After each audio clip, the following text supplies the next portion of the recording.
बिस्मिल्लाहिर्रहमानिर्रहीम सल्लल्लाहु अला मुहम्मदिन सल्लल्लाहु अलैहि वालिहि वसल्लम।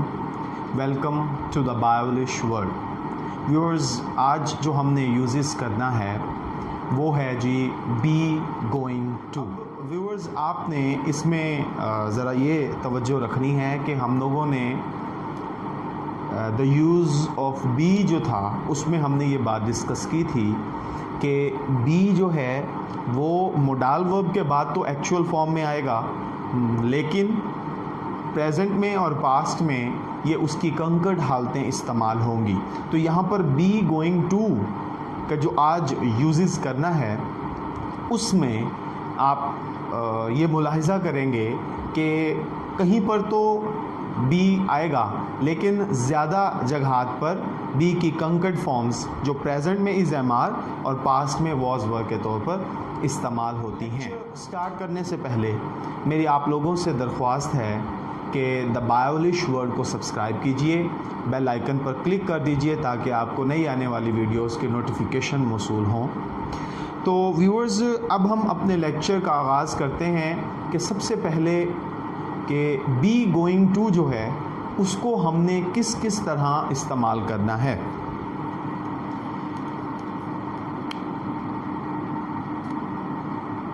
बी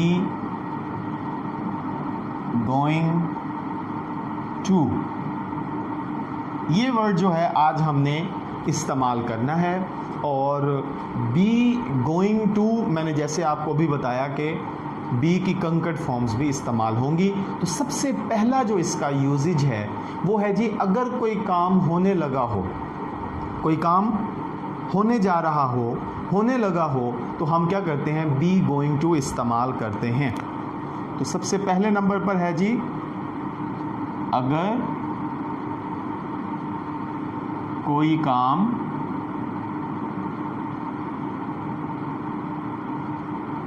होने लगा हो तो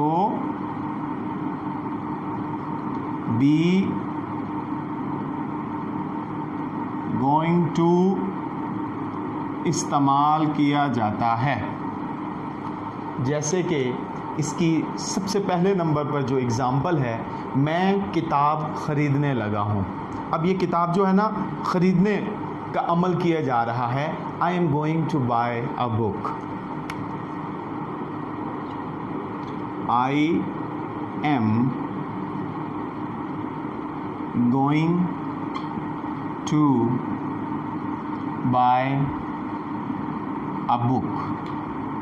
जी व्यूअर्स, आपने यहाँ पर मुलाहिज़ा किया कि मैंने ये देखें, अब ये किताब ख़रीदने लगे हैं तो हमने क्या किया, बी गोइंग टू इस्तेमाल करना था, लेकिन चूंकि ये प्रेजेंट सेंस में है तो बी की कंकर्ड फॉर्म हमने क्या किया, यहाँ पर इस्तेमाल की और उसके साथ गोइंग टू का लफ्ज़ इस्तेमाल किया।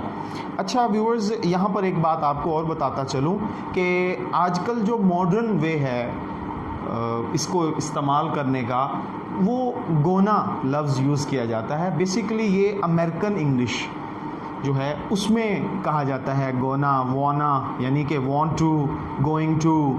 ठीक है जी, तो हमने क्या करना है जी, गोइंग टू ही इस्तेमाल करना है। अच्छा व्यूअर्स, इसके बाद दूसरी एग्जांपल है, क्या वो नाश्ता करने लगा है। Is he going to take breakfast. Is he going to take breakfast। अच्छा व्यूअर्स, इस लास्ट वाले सिंबल से आपको अंदाज़ा हो गया होगा कि ये सवालिया इंट्रोगेटिव सेंटेंस है। तो इंट्रोगेटिव में हम क्या करते हैं जी, हेल्पिंग वर्ब को शुरू में ले आते हैं। तो इस जो है ये किसकी कंकर्ड फॉर्म है जी, बी की। तो इसीलिए ये सवालिया जुमला होने की वजह से शुरू में आया और उसके साथ ये देखें सब्जेक्ट के बाद गोइंग टू इस्तेमाल किया गया। अब व्यूअर्स, इसकी थर्ड एग्जांपल है कि हम निकलने नहीं लगे हैं जी, we are not going to leave. we are not going to leave। जी व्यूअर्स, ये था जी हमारा फर्स्ट यूजेज। अगर कोई काम हम करने लगे हों तो हम क्या करते हैं, बी गोइंग टू का जुमले में इस्तेमाल करते हैं। अब है जी इसका सेकंड यूजेज, वो है जी इरादे को जाहिर करना। अब दूसरे यूजेज में हम देखेंगे कि जब इरादा जाहिर करना मकसूद हो तो हम क्या करते हैं, बी गोइंग टू इस्तेमाल करते हैं। जी सेकंड यूजेज क्या है जी, इरादा जाहिर करना। जब वो बड़ा होगा तो वो डॉक्टर बनेगा, ये इरादा है जी। He is going to be a doctor when he grows up. He is going to be a doctor when he grows up। ठीक है जी। जब आपको डिग्री मिल जाएगी तो आप क्या करोगे? What are you going to do when you get your degree? What are you going to do when you get your degree? What are you going to do when you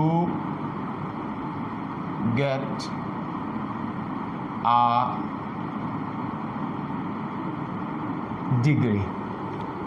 ठीक है viewers, फिर मैं इसके बारे में सोचने लगा हूँ।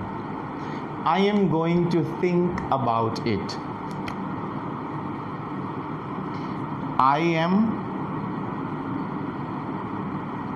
Going to think about it. अब ये हैं तीनों जुमले जो इरादे को जाहिर करते हैं।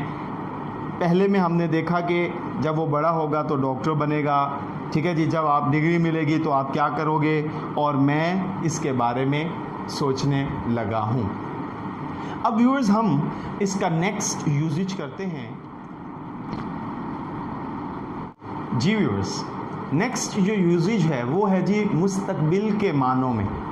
जब आप मुस्तकबिल के बारे में कुछ बताने लगे हों तो थर्ड यूजेज इसका व्यूअर्स क्या है,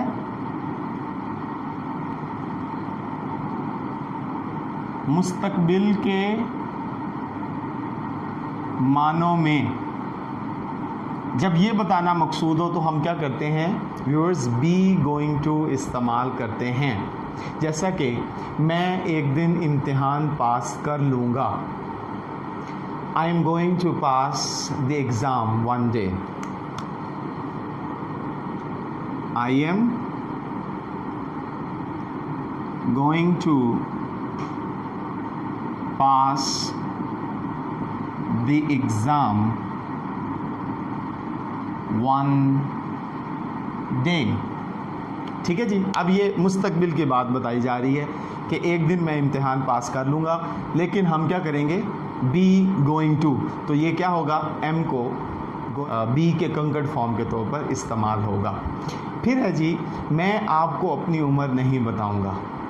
कोई आपसे बार बार इसरार करता है और आप कहते हो जी मैं नहीं बताता, उसके लिए ये है कि मैं आपको अपनी उम्र नहीं बताऊंगा। I am not going to tell you my as.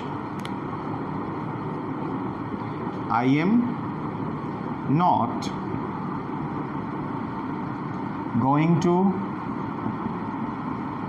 tell you my age। जी व्यूअर्स, नेक्स्ट एग्जाम्पल है, मैं वहाँ नहीं ठहरूंगा। I am not going to stay there. I am not going to stay there. अब व्यूअर्स, ये तीनों जो एग्जाम्पल थी ये मुस्तकबिल के मानों में आई हैं और हमने देखें कि am going to, am not going to, am not going to. तो ये एम जो है ये क्या है जी, बी की कंकर्ड फॉर्म है। तो हमने क्या किया, बेसिकली बी गोइंग टू का ही इस्तेमाल किया मुस्तकबिल के मानों में।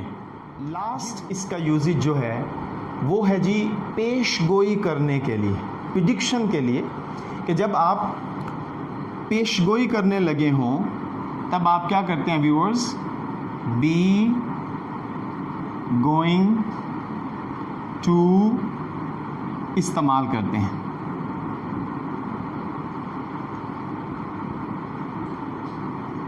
जी, पेश गोई करनी है हमने। उन बादलों की तरफ देखो, बारिश होने लगी है। Look at those clouds, it is going to rain. Look at those clouds, it is going to rain। ठीक है व्यूअर्स, अब कि किस कदर पीली हो रही है, मेरा ख्याल है वो बेहोश होने लगी है। How pale the girl is, how pale the girl is, I think she is going to faint। How pale the girl is, I think she is going to faint।